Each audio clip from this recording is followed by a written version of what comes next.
اما بعد فاعوذ باللہ السمیع العلیم من الشیطان الرجیم بسم اللہ الرحمن الرحیم ان الصلاۃ تنہی عن الفحشاء والمنکر۔ آج اللہ کی توفیق سے ہم نے 21واں پارہ 3 پاؤ کر لیا ہے۔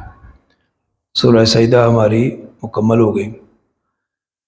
تو سورہ لقمان کے پہلے رکوع کی 21ویں پارے کی پہلی آیت ہے، 21ویں پارے کی پہلی آیت، جس میں اللہ تعالی ہم کو نماز کی خاصیت بیان کر رہے ہیں۔ اور یوں سمجھے کہ جو ہمارا کل موضوع تھا کہ جو بے حیائی، برائی، بدکاری کا ارتکاب کرتا ہے اس کا انجام کیا ہے۔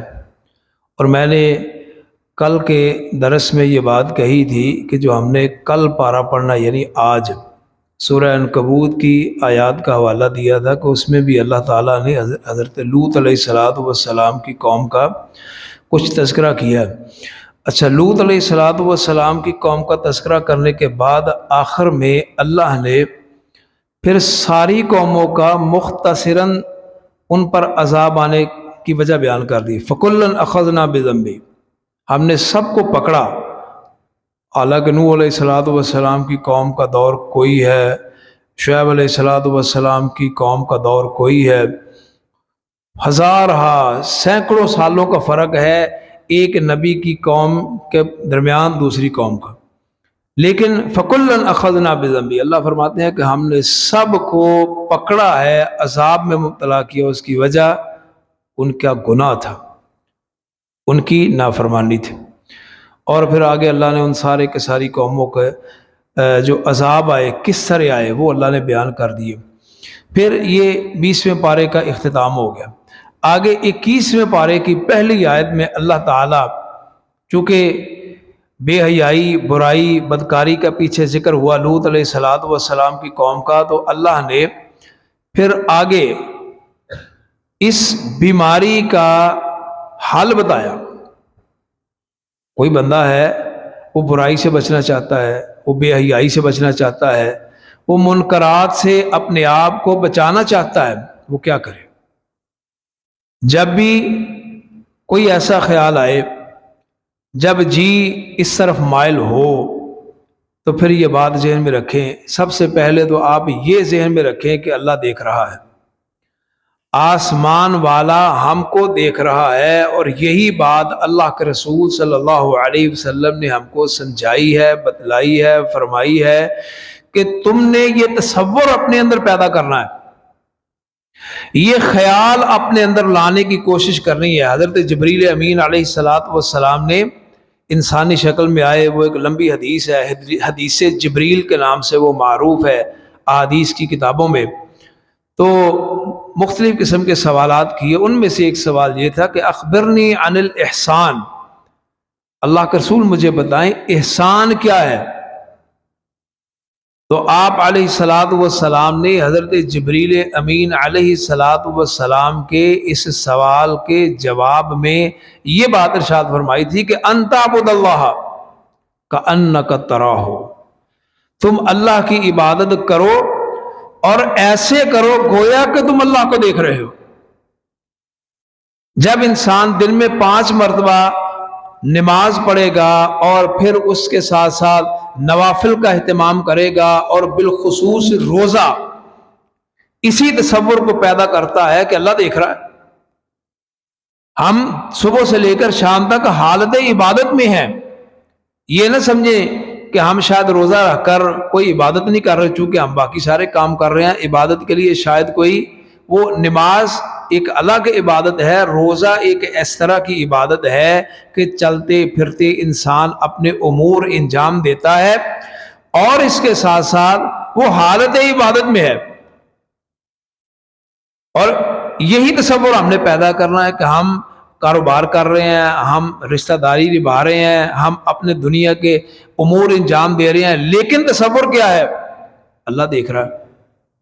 اسی لیے ہم نہ کھاتے ہیں، نہ پیتے ہیں، نہ اور کوئی کام کرتے ہیں، سارے کام کرتے ہوئے ہمارے دماغ میں یہ بات موجود ہے، ہمارے دل میں یہ تصور موجود ہے، اللہ دیکھ رہا ہے۔ یہی بات ہے جو اللہ کے رسول صلی اللہ علیہ وسلم نے بیان کی کہ انت عبد اللہ کأنک تراہ، تم اللہ کی عبادت کرو اور اس طرح کرو گویا کہ تم اللہ کو دیکھ رہے ہو۔ اگر یہ تصور اس درجے تک تم نہیں پہنچ سکتے تو کم از کم یہ تصور ضرور اپنے ذہن میں رکھو کہ اللہ تم کو دیکھ رہا ہے۔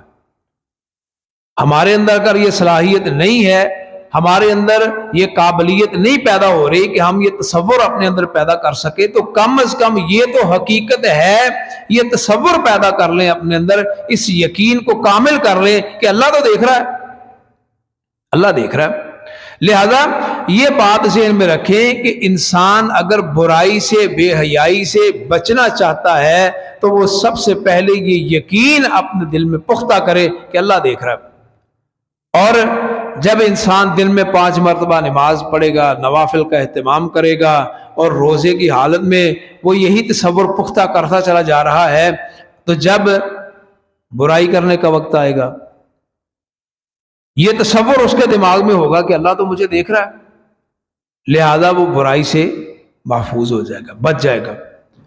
یہ ایک طریقہ ہے جو اللہ کے قرآن نے ہم کو بتایا کہ ان الصلاۃ تنہی عن الفحشاء والمنکر، نماز کی خاصیت اور خصوصیت یہ ہے کہ جو بندہ صحیح طریقے سے نماز پڑھتا ہے، نماز اس کو، ان الصلاۃ تنہی، نماز روکتی ہے اس کو، وہ بندہ خود نہیں رکتا، اس کی نماز اس قابل ہے، اس کی نماز کے اندر اتنی طاقت اور قوت ہے کہ تنہا نماز روکتی ہے عن الفحشاء والمنکر، فحاشی سے، عریانی سے، فحش کاموں سے اور منکرات سے۔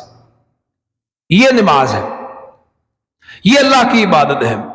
جب ہم، اور پھر یہ خیال آ سکتا ہے، یہ سوال پیدا ہو سکتا ہے، دیکھیں بہت سارے لوگ نمازیں بھی پڑھتے ہیں، بہت سارے لوگ تہجدیں بھی پڑھتے ہیں، اور وہ سود کا کاروبار بھی کرتے ہیں، وہ جھوٹ بھی بولتے ہیں، اور اللہ معاف فرمائے کوئی شراب بھی پیتا ہے، کوئی زنا بھی کرتا ہے، تو پھر ان کی کیا قرآن جھوٹ بولتا ہے؟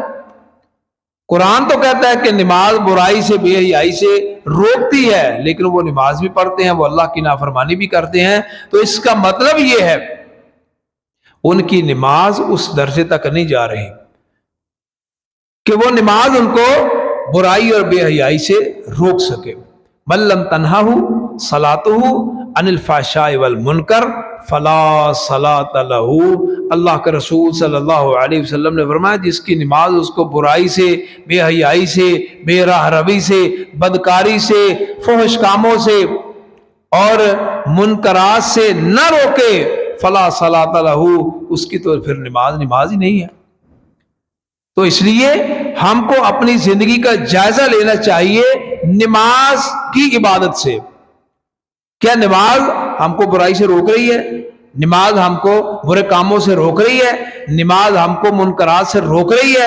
اگر روک رہی ہے تو پھر آپ کو یہ خوشخبری ہے کہ آپ کی نمازیں اس قابل ہیں جو آپ کو برائی سے روکتی ہیں۔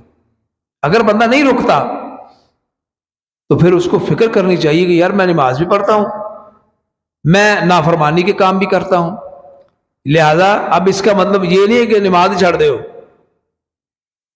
اس کا مطلب یہ نہیں ہے کہ نماز چھوڑ دے۔ اس بات سے مجھے ایک واقعہ یاد آ گیا، میں آپ کو وہ سنا دیتا ہوں۔ ایک بندہ میرے پاس آیا، میں جمعہ پڑھا کے بیٹھا تھا ادھر ہی، جب میں یہاں جمعہ پڑھایا کرتا تھا تو ایک بندہ آیا میرے پاس، وہ آ کر کہنے لگا جی آپ صاحب ایک گل کرنی تھا نا۔ میں نے کہا بتائیں۔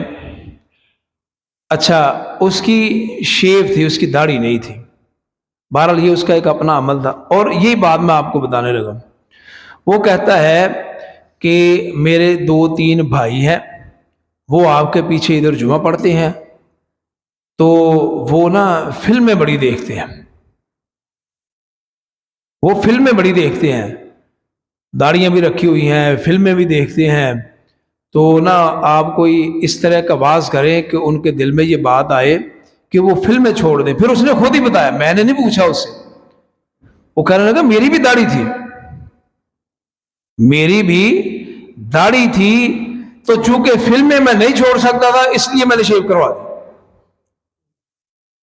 تو مجھے شرم آتی تھی داڑھی رکھ کر فلم دیکھتے ہوئے، لہذا فلم میں نہیں چھوڑ سکتا تھا اس لیے میں نے داڑھی اتروا دی اور شیو کروا دی۔ تو یہ بات ہے، اب ایک بندہ غور کرے کہ اس کی نماز اگر اس کو برائی سے نہیں روکتی تو وہ کیا کرے؟ برائی چھوڑے کہ نماز چھوڑے؟ وہ برائی چھوڑے، وہ اللہ کی نافرمانی چھوڑے۔ کہیں ایسا نہ ہو کہ وہ کہے اچھا میری نماز اگر مجھ کو برائی سے نہیں روکتی تو ٹھیک ہے پھر میں نماز ہی پڑھتا۔ ایسے نہیں ہے، دونوں پہلو مد نظر رکھیں، اپنی زندگی کا جائزہ لیتے رہیں اور اس کے ساتھ ساتھ جو برائی ہے اس کو چھوڑنا ہے، نماز کو نہیں چھوڑنا۔ نماز کے اندر مزید حسن پیدا کریں، مزید خوبصورتی پیدا کریں، مزید خشوع پیدا کریں، اور اللہ نے مومنوں کی، کامیاب مومنوں کی پہلی صفت 18ویں پارے کی دوسری آیت میں سورہ مومنون میں یہی بیان کی کہ قد افلح المؤمنون الذین هم فی صلاتهم خاشعون۔ جو کامیاب مومن ہیں، اللہ نے یہاں پر کئی ایک صفتیں مومنوں کی بیان کی ہیں آگے چل کر، نماز کی، زکوٰۃ کی، شرمگاہ کی حفاظت کی، امانت داری کی، اور پھر مزید آخر میں نمازوں کی حفاظت کی۔ لیکن ان ساری کی ساری صفات میں سب سے پہلی صفت جو اللہ نے کامیاب مومنوں کی 18ویں پارے کے شروع میں بیان کی وہ یہی ہے، الذین هم فی صلاتهم خاشعون، وہ اپنی نمازوں میں خشوع پیدا کرتے ہیں۔ وہ یہ نہیں ہے کہ اب نماز کے اندر کمی ہے تو نماز کی کمی دور کرنے کی بجائے نماز کو چھوڑ دیا جائے، ایسے نہیں ہے۔